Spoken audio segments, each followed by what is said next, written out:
चलिए मित्रों, शुरू करते हैं हम अपना आज का करंट अफेयर। देखते हैं हमारी जितनी भी महत्वपूर्ण खबरें हैं सभी पे विस्तार से चर्चा और विश्लेषण करते हैं। हमारी पहली न्यूज है, विश्व बैंक ने एक पीढ़ी में उच्च आय वाली अर्थव्यवस्था बनना शीर्षक से रिपोर्ट जारी की। तो रिपोर्ट में बताया गया कि भारत को 2047 तक उच्च आय वाला देश बनने के लिए अगले 22 वर्षों में औसतन 7.8% की दर से विकास करना होगा। भारत 2007-8 में निम्न मध्यम आय वाला देश बन गया था। उल्लेखनीय है कि भारत वर्तमान में 2032 तक उच्च मध्यम आय वाला देश बनने की राह पर है। 2047 तक उच्च आय वाले देशों के समूह में शामिल होने की राह में मौजूद प्रमुख चुनौतियां कौन सी हैं? तो मंद संरचनात्मक परिवर्तन। आर्थिक सर्वेक्षण 2023-24 के अनुसार भारत में कार्यबल का 45% हिस्सा कृषि क्षेत्र में नियोजित है। इसके अलावा पारंपरिक बाजार आधारित सेवाएं और निर्माण कार्य मिलकर लगभग 30% का योगदान देती हैं। इसके विपरीत कुल रोजगार में विनिर्माण क्षेत्र की हिस्सेदारी लगभग 11% थी और आधुनिक बाजार सेवाओं की हिस्सेदारी केवल 7% थी। निजी निवेश में गिरावट। तो 1990 के दशक के सुधारों के बाद देश में निजी निवेश में वृद्धि हुई, लेकिन 2008 के वैश्विक वित्तीय संकट के बाद से सकल घरेलू उत्पाद के हिस्से के रूप में इसमें गिरावट देखी गई। जनसांख्यिकीय लाभांश का कम उपयोग। तो वर्ष 2000 से 2019 के दौरान कार्यशील आयु वर्ग की आबादी में 37.4% की वृद्धि हुई थी, लेकिन रोजगार में केवल 15.7% की वृद्धि हुई थी। इस अवधि के दौरान श्रम बल भागीदारी 58% से घटकर 49% हो गई, जो कि मध्यम आय वाले देशों के मानकों से कम है। समृद्धि को बढ़ावा देने हेतु अपनाई जाने वाली मुख्य रणनीतियां कौन सी हैं?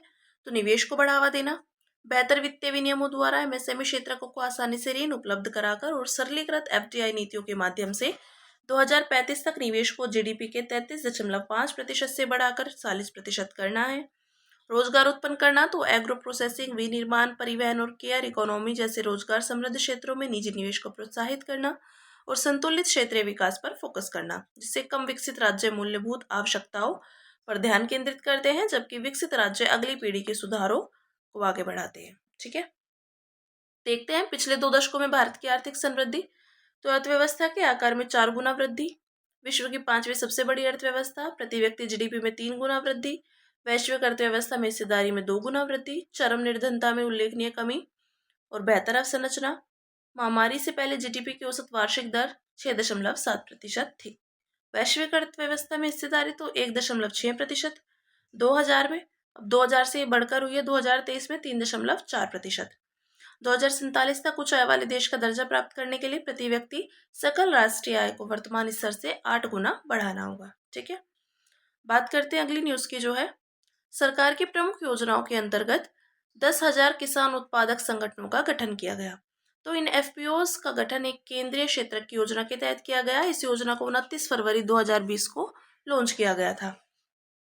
इस योजना का नाम 10,000 नए एफपीओज के गठन और संवर्धन की योजना, 10,000 नए एफपीओज के गठन और संवर्धन की योजना के विषय में जानते हैं।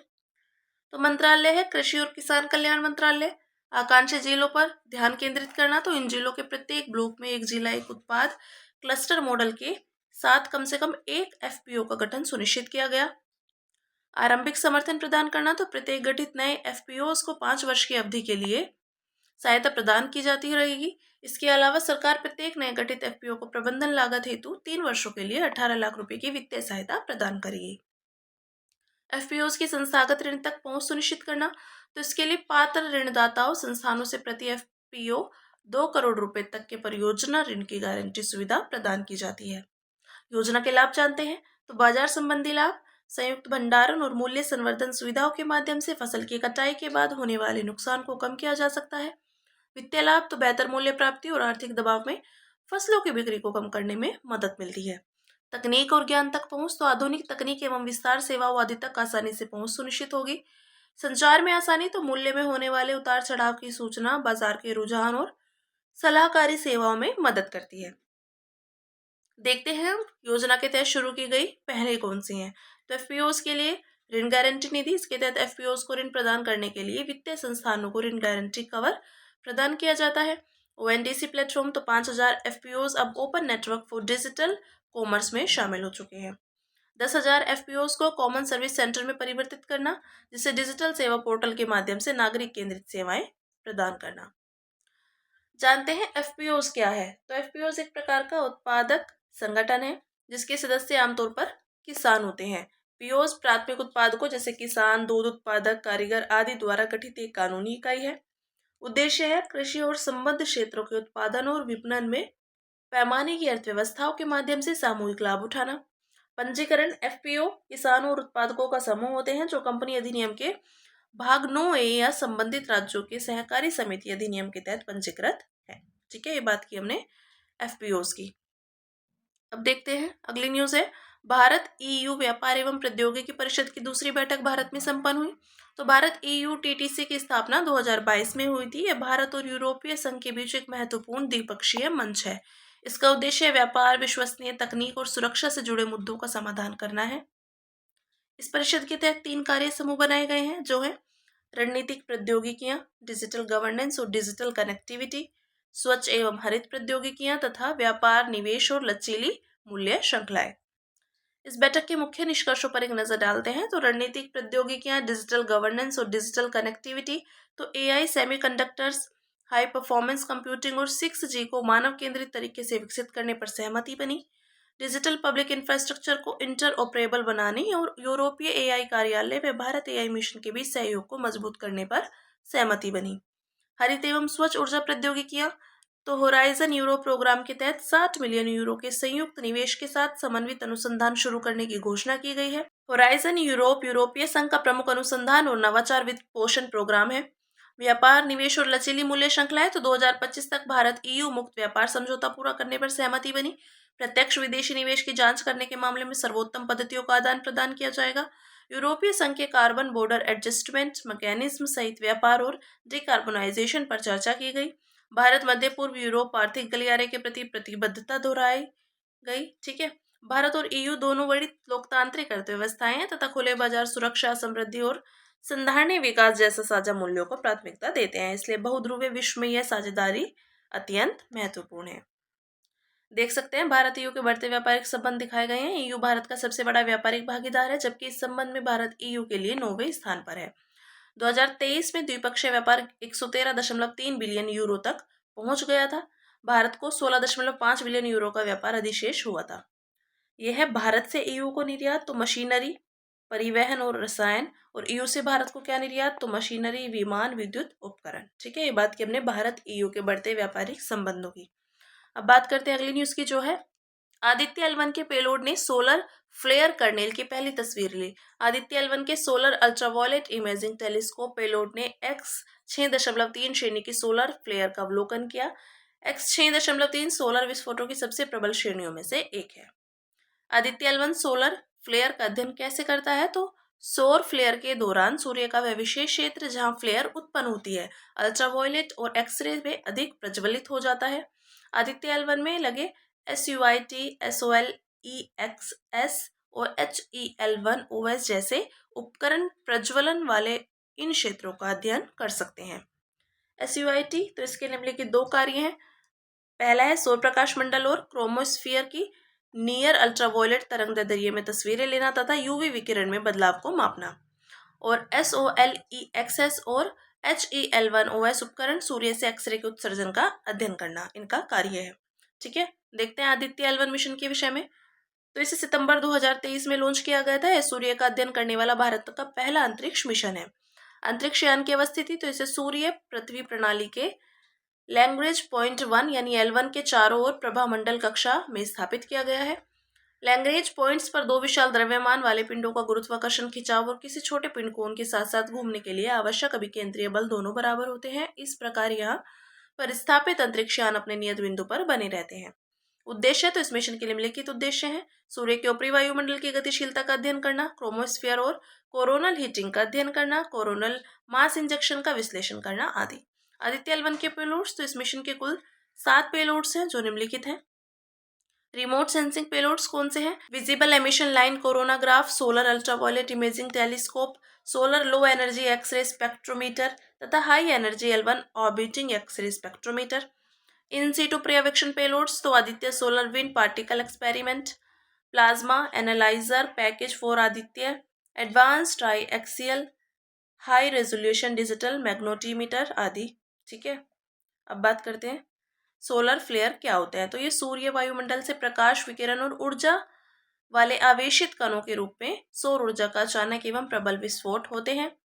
प्रकार है इनके। सोलर फ्लेयर को उनकी प्रबलता के आधार पर 5 श्रेणियों में वर्गीकृत किया जाता है। ये श्रेणियां हैं ए, बी, सी, एम और एक्स। इनमें से प्रत्येक श्रेणी ऊर्जा उत्पादन में अपने पहले की श्रेणी से 10 गुना वृद्धि दर्शाती है। पृथ्वी पर प्रभाव, तो ये रेडियो ब्लैकआउट का कारण बन सकते हैं। सैटेलाइट संचार प्रणालियों, पृथ्वी पर स्थित प्रौद्योगिकियों और विद्युत ग्रिड को नुकसान पहुंचा सकते हैं और अंतरिक्ष यात्रियों के समक्ष भी खतरा पैदा कर सकते हैं। इनके पृथ्वी पर प्रभाव है। अब बात करते हैं अगली न्यूज की। राष्ट्रीय जलमार्ग विनियमन 2025 प्रस्तुत किए गए। तो विनियम भारतीय अंतर्देशीय जलमार्ग प्राधिकरण ने तैयार किए। इनका उद्देश्य अंतर्देशीय जलमार्गों के लिए निजी निवेश को आकर्षित करना है। भारतीय अंतर्देशीय जलमार्ग प्राधिकरण जलमार्गों के विकास के लिए एक नोडल एजेंसी है। यह एजेंसी पतन, पोत, परिवहन और जलमार्ग मंत्रालय के अधीन कार्य करती है। मुख्य विनियमों पर एक नजर डालते हैं। तो विनियमों में मौजूदा और नए दोनों तरह के टर्मिनल्स को कवर किया गया है, चाहे वे स्थायी हो या अस्थायी। अस्थायी टर्मिनल्स की अवधि 5 साल होगी, जिसे जरूरत पड़ने पर बढ़ाया जा सकता है। अनापत्ति प्रमाण पत्र, तो कोई भी कंपनी या संस्था जो राष्ट्रीय जलमार्ग पर टर्मिनल बनाना या संचालित करना चाहती है, उसे प्राधिकरण से एनओसी लेनी होगी।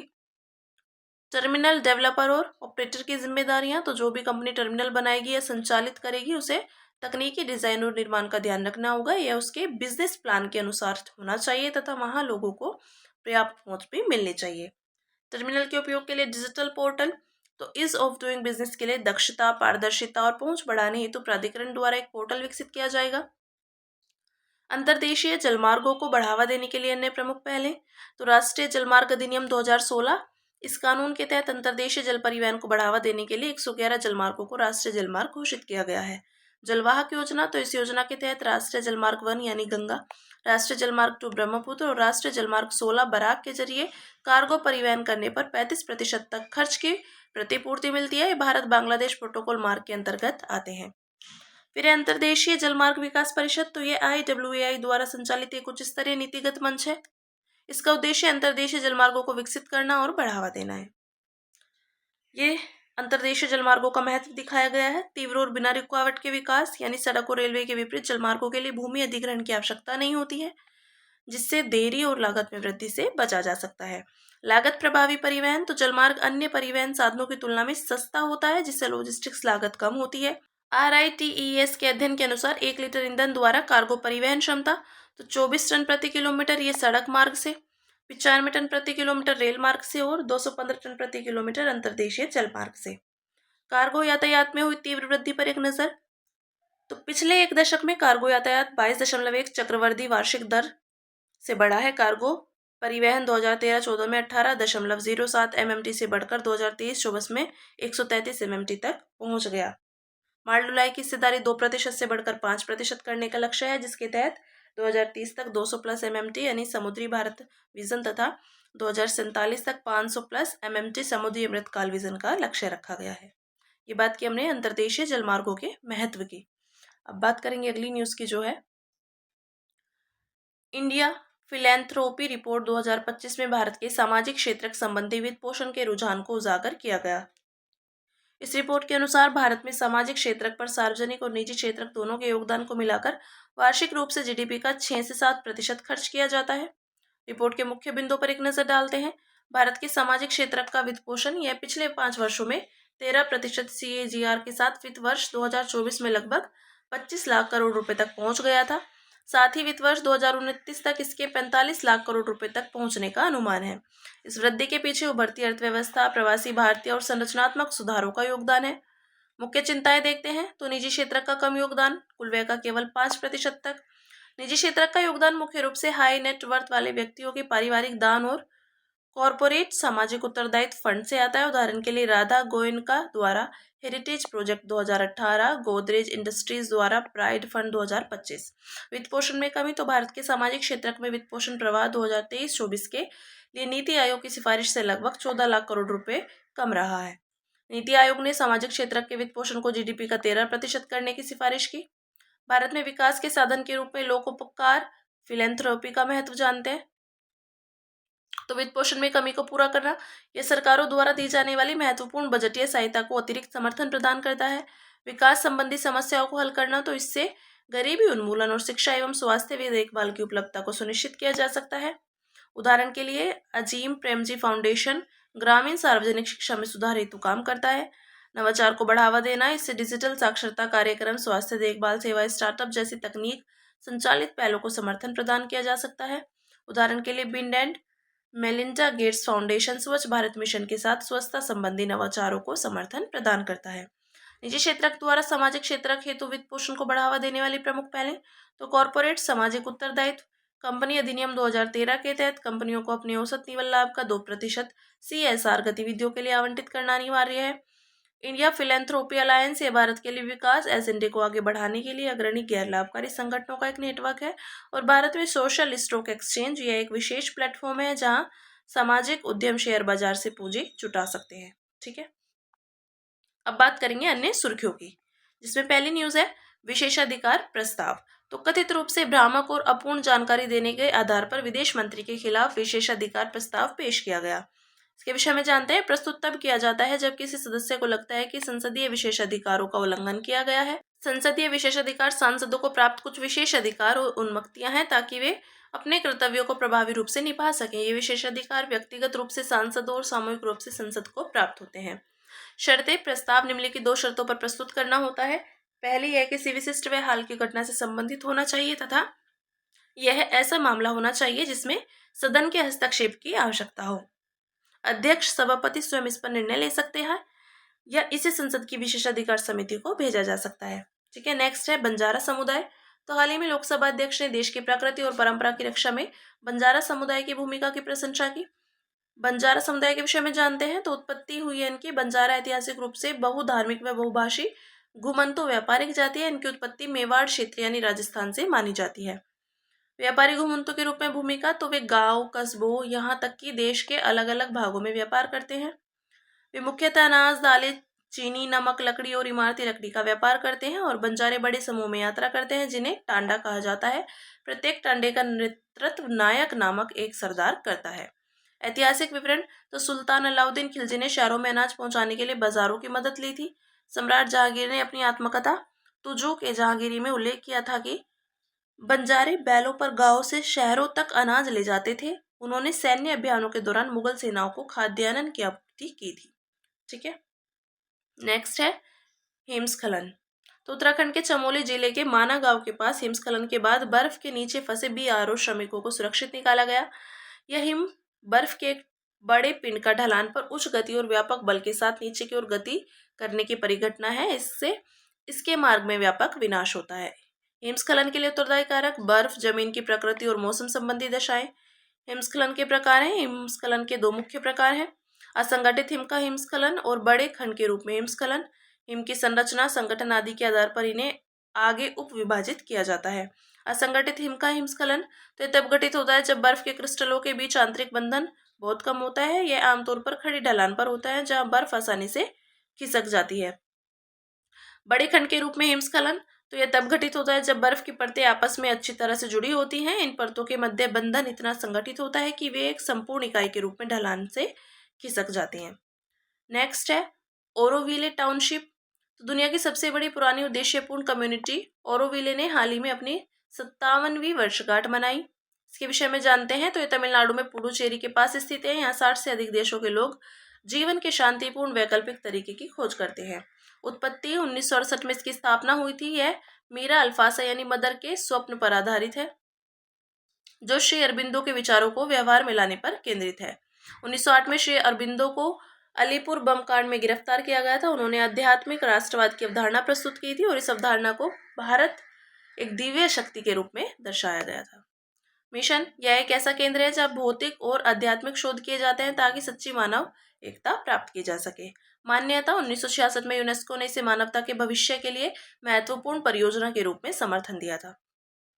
फिर आगे देखते हैं एंटी रेट्रोवायरल थेरेपी। तो सुप्रीम कोर्ट ने राज्यों को HIV यानी मानव इम्यूनोडिफिशियेंसी वायरस और एड्स एक्वायर्ड इम्यूनोडिफिशियेंसी सिंड्रोम रोगियों के लिए 8 दवाओं की निविदा और खरीद में पारदर्शिता के मुद्दों को हल करने का आदेश दिया। इसके विषय में जानते हैं। ART दवाइयाँ यानी एंटी रेट्रोवायरल थेरेपी दवाइयों का एक मिश्रण है जो HIV को नियंत्रित करने में मदद करता है। HIV एक वायरस है जो CD4 कोशिकाओं को नष्ट करता है। ये कोशिकाएं शरीर की रोग प्रतिरक्षा प्रणाली का एक महत्वपूर्ण हिस्सा होती है। ये थेरेपी HIV का इलाज नहीं कर सकती, हालांकि यह HIV के स्तर को कम जरूर कर सकती हैं। वायरस के निम्न स्तर का अर्थ है कि CD4 कोशिकाओं का अधिक उत्पादन बढ़ सकता है, इससे प्रतिरक्षा प्रणाली नष्ट होने से बची रहती है।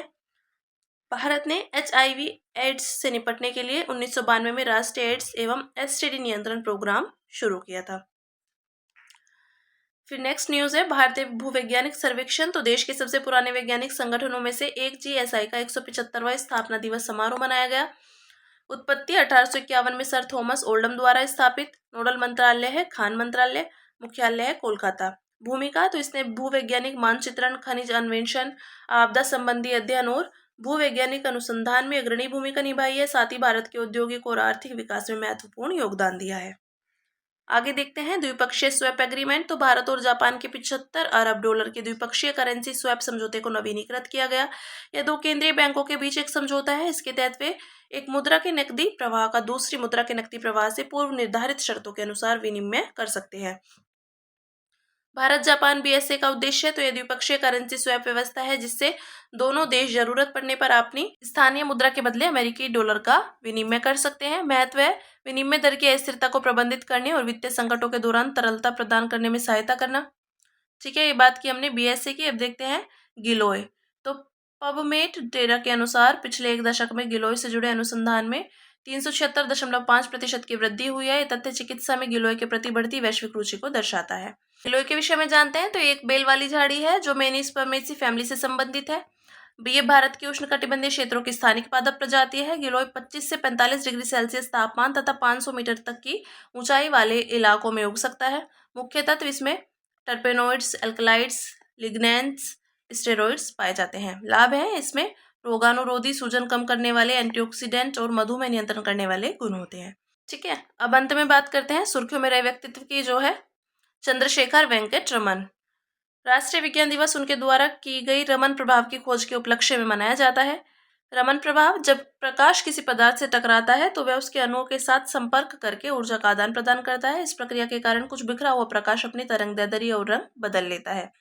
उदाहरण तो समुद्र का नीला रंग इसलिए दिखाई देता है क्योंकि सूर्य का प्रकाश जल के कणों से टकराकर बिखर जाता है। आसमान का नीला रंग इसलिए दिखता है क्योंकि सूर्य का प्रकाश हवा के कणों से टकराकर बिखरता है। जन्म इनका तिरुचिरापल्ली यानी तमिलनाडु में। स्थापना Indian journal of physics, Indian academy of science आदि। पुरस्कार 1929 में नाइटहुड से सम्मानित। 1930 में भौतिकी में नोबेल पुरस्कार यानी रमन प्रभाव के लिए दिया गया था और 1954 में भारत रत्न मिला है। मूल्य है वैज्ञानिक दृढ़ता, साहस, उत्कृष्टता, जिज्ञासा आदि। ठीक है, ये बात की हमने चंद्रशेखर वेंकट रमन की। तो हमारी आज की जितनी भी महत्वपूर्ण खबरें थी हमने सभी पे विस्तार से चर्चा और विश्लेषण किया है। अब इसी के साथ मिलते हैं कल अपनी नई खबरों के साथ।